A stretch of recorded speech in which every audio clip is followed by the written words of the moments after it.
আসসালামু আলাইকুম। Hello everyone, সবাই কেমন আছেন? আশা করি সবাই খুব ভালো আছেন। কয়দিন থেকে আবহাওয়া ভালো নয়, মেঘলা মেঘলা আকাশ করছে। ছেলেকে আজকে খিচুড়ি রান্না, পোলাওয়ের চাল দেওয়া, কালার ডাল আর মসুর ডাল দেওয়া, অন্য কোনো সবজি ছাড়াই। প্রেসার কুকারে হয়ে এসছে খিচুড়িটা। আপনারা দেখলেন আমি পেঁয়াজ ভাজছুন, পেঁয়াজের বেরাস্তা করছুন। এখানে আছে পেঁয়াজ কুচি, রসুন কুচি আর আদা কুচি।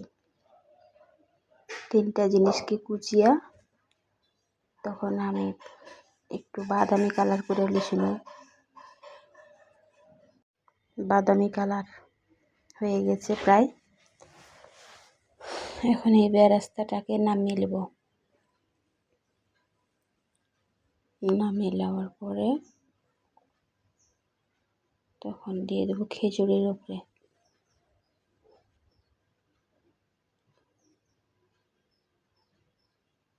তো দেখেন একদম সম্পূর্ণ হয়ে আসছে, এটা পারফেক্ট হয়ে গেছে। এই যে এখন খিচুড়িও হয়ে গেছে। মটরশুঁটি দিয়েছি তাও খিচুড়ির ভিতরে। তো খিচুড়িটা এখন এই যে দেখেন, মাশাআল্লাহ খুব সুন্দর হয়েছে। এখন এই বেরাস্তাটা দিয়ে দেবো অল্প অল্প করে তুলে তুলে খিচুড়ির উপরে।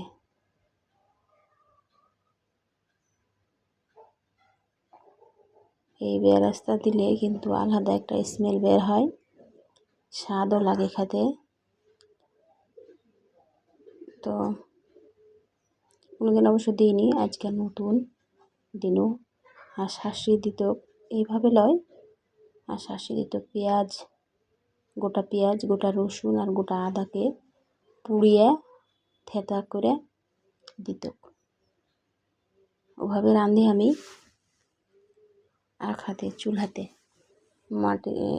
মাটির চুলায় পাতিলে পাতলা খিচুড়ি। আর আজকে রাঁধি একটু আলাদাভাবে।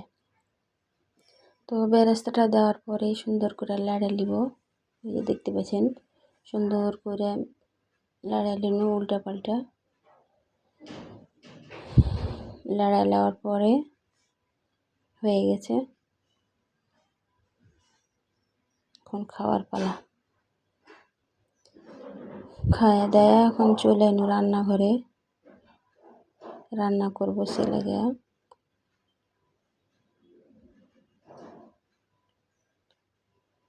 এই যে এখানে রসুন কুচি, পেঁয়াজ কুচি আর কাঁচামরিচ দিয়ে দিন। আজকে রান্না ঢেঁড়স আর আলুর ভাজি। প্রতিদিন তরকারি রাঁধতে হবে, প্রতিদিন টেনশান। তো এখানে সব কিছু দিয়ে দেব, লবণ, হলুদ, মরিচের গুঁড়া, ধনের গুঁড়া ইত্যাদি সব কিছু দেওয়ার পরে তখন লাড়াচাড়া একটু পানি হালকা দিয়ে তখন দেবো। অপর দিকে দিয়েছি পানি ভাতের। যে মিশ্রণ হয়ে গেল, দিয়ে খেয়ে দেবো এখন ঢাকা। এদিকে হচ্ছে আর একটা বেরেস্তা করছি, পেঁয়াজ বেরেস্তা। আজকে একটু বিরিয়ানি করব, আর বেটা বেটি করেছে বিরিয়ানি খাবে। তো হাতের সমস্যা, সে লাগে আপনার ভাইকে ফোন করে ডাকলো, ওই আসবে দিয়ে করবে। আর এদিকে আমি রোজা ছিল, এই রোজাতে ভাজা পোড়া না খায়, ভাত খায়াক আর কিছু ফল ছোলা খায়াক, বেলের শরবত এগুলা খায়াক রোজা খুলছে।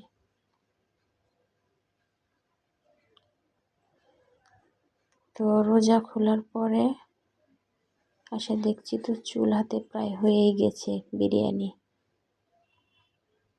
খালি পেটে বিরিয়ানি খাবো না, তাই ভাত খেয়ে নিন আগে।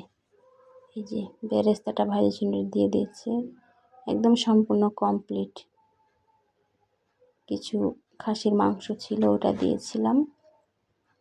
আর কিছু ডিম, মাংস কম থাকার কারণে ডিম দিয়ে দিয়েছি 8টা। আর হচ্ছে মাংস। তো এরপরে আমি আপনারাকে মাংস আর ডিম দিয়ে কীভাবে হচ্ছে বিরিয়ানি বানাই দেখাবো। তো আজকে এখান পর্যন্তই, আজকের মতো বিদায় নিন। অবশ্যই সাবস্ক্রাইব করতে ভুলবেন না আর ভিডিওটা। সবাই ভালো থাকবেন, সুস্থ থাকবেন। বিরিয়ানিটা কেমন হয়েছে অবশ্যই কমেন্টে জানাতে ভুলবেন না। আল্লাহ হাফেজ।